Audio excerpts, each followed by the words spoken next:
Meus queridos irmãos e irmãs respeitados no Islã, Allah nos abençoou e abençoado com este lindo DEM do Islã. E hoje, o mundo todo está sendo testado com essa pandemia e a situação em que estamos. E os muçulmanos, especialmente porque sentimos falta do ambiente que costumávamos ter. Então, neste momento, eu queria lembrar a nós mesmos, daqueles que foram firmes no passado em relação ao DEM e o que eles enfrentaram. Então, podemos agradecer a Allah por não nos testar como as pessoas antes de nós foram testadas. Na Jazira, Al Arabiya costumava estar no Tavid, costumava estar no DEM de Ibrahim. Com o surgimento do Shirk, lembrem-se dos piedosos. O Shirk começou, Tubba, Azad al-Umari. Lembre-se dos piedosos. E lentamente, o Shirk começou, e a adoração de Qubur, o que levou à adoração de ídolos. Havia um homem chamado Tubba. Seu título é Tubba, e seu nome é Azad al-Umari. Azad al-Umari era o rei do Iêmen. E quando ele chegou a Madina, ele encontrou naquela época algumas pessoas que eram muçulmanas. O que eu quero dizer com muçulmano? Não quero dizer que isso foi depois do Rasulullah. Isso foi antes do Rasulullah, como Ibn Kathir e outros mencionaram em seus livros de Tariq. Essas são narrações de Tariq. Ele encontrou pessoas que estavam na religião de Musa. E Musa era muçulmano. E aqueles que seguiram seu verdadeiro DEM eram muçulmanos. Então ele conheceu esses muçulmanos quando o Shirk já tinha se espalhado pela Península Arábica e encontrou dois deles, ulema, e os levou com ele para Meca. E este é um hadith de Rasulullah que menciona que ele era um homem maravilhoso na Kaaba, e ele foi o primeiro a cobrir a Kaaba. Outro Rahaé Azul disse, não o xingue, porque ele foi o primeiro a fazer isso, ele era muçulmano, mesmo que ele estivesse na religião de Musa. E ele levou esses dois homens de volta para o Iêmen. O Iêmen era o centro, o coração dos árabes. E o povo do Iêmen, porque tinha se tornado muxiquim, o parou e lutou com ele.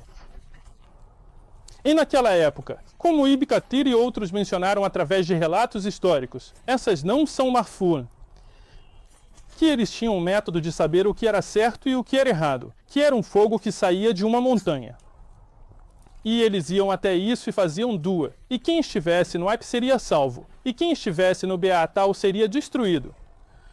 Então, esses dois ulemá foram com o povo do Shirk, os magos e outros.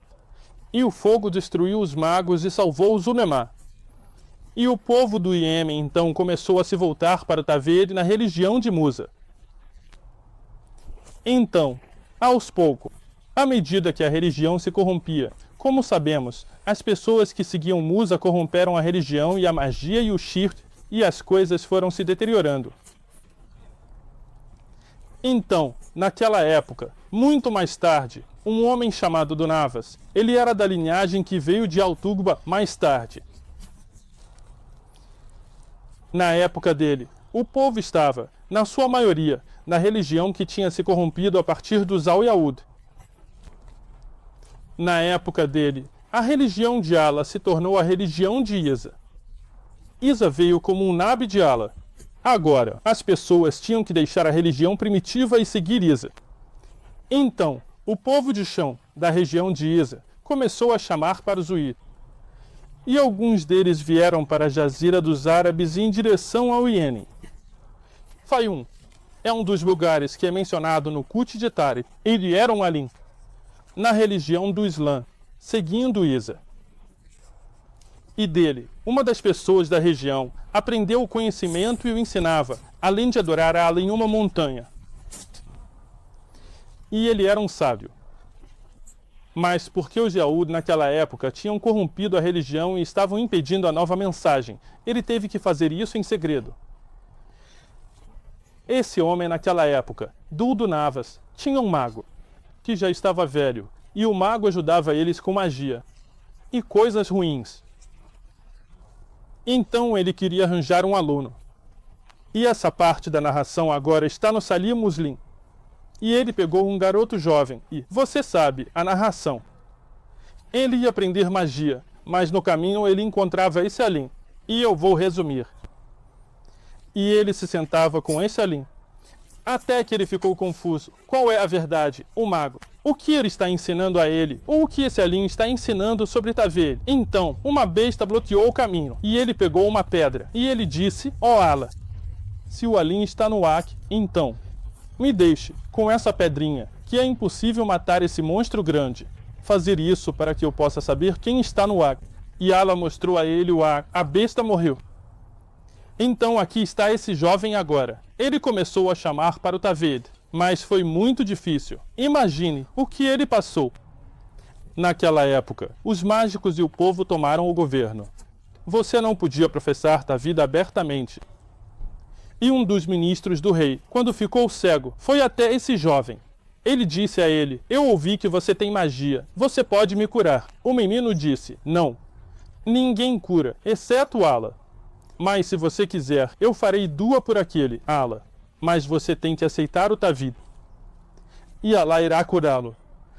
E ele foi curado.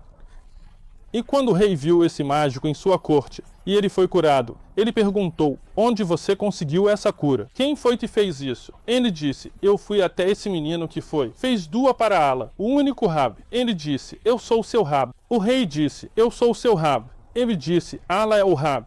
Quem trouxe minha visão de volta? Allah. E aquele homem foi torturado até que ele entregou a informação. E ele morreu em Taveed. Então o jovem, ele foi trazido. E o alim foi trazido. E eu estou resumindo. E o alim. Ele também foi morto, mas morreu em Taveed. E o jovem, o rei tentou matá-lo de várias maneiras. Mandou ele para o oceano com seus soldados. O barco balançava, a água subia, soldados morriam, mas ele seria salvo. Quando Allah salva alguém, ninguém pode prejudicá-lo. Quando Allah salva alguém, ninguém pode prejudicá-lo. Não tenha medo da verdade. Ele o mandou para o topo da montanha. A montanha tremeu. Todos os guardas caíram. Ele ficou bem. Voltou. Não fugiu. Ele não se escondeu. Ele voltou e disse a ele, você não pode me matar. A vida e a morte estão nas mãos de Allah. Ele disse a ele, se você quiser me matar, só tem um jeito. Qual é o jeito? Me amarre, pegue uma flecha, diga em nome de Allah, o senhor deste menino, e então atire essa flecha. E o rei, ele reuniu todo o povo, fez seu plano, seu macar. O plano dele era que agora o que aconteceria? As pessoas viriam esse menino morto e não seguiriam mais a religião dele. E o que ele fez? Ele atirou aquela flecha, dizendo, em nome deste menino, em nome de Allah, o menino morreu. Mas o que aconteceu? Ele morreu em Taveed.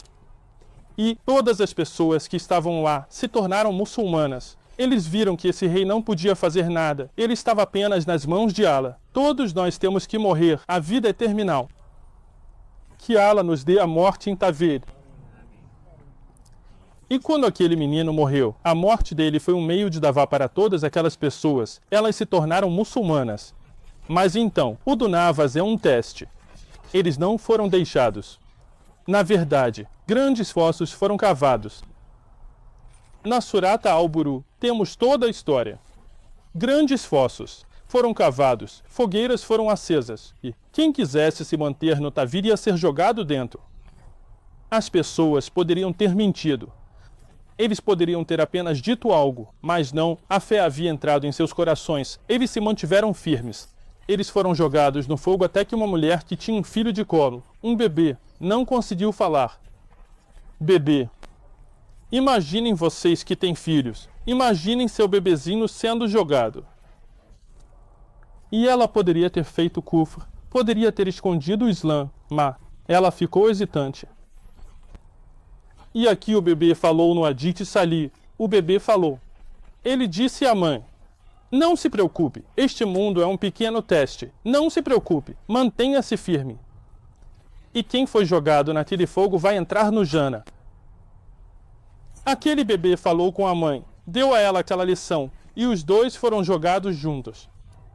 Isso não é um conto de fadas, mas eles dois foram bem-sucedidos. Todas aquelas pessoas que foram bem-sucedidas estavam firmes na sua religião. Então, meus irmãos e irmãs do Islã, conheçam o valor da Iman, conheçam o valor do Tawhid, conheçam o valor do Islã.